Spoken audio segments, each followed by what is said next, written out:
Hello everyone, how are you doing? This is MD Tech here with another quick tutorial. In today's tutorial, I'm going to show you guys how to resolve if your Chromebook appears to keep turning back on after you put it into sleep mode. So this should hopefully be a pretty straightforward tutorial, guys, and without further ado, let's go ahead and jump right into it. So we're going to start by selecting our clock and just go ahead and left click on it and then select the setting icon. So go ahead and select the little gear button.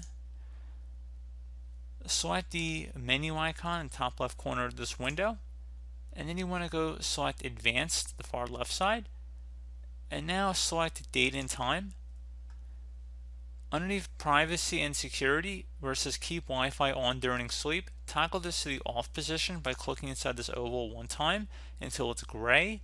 And now at this point you do want to restart your Chromebook device, and once you restart it, the issue should have been resolved. And as always, thank you for watching, and I do look forward to catching you all in the next tutorial. Goodbye.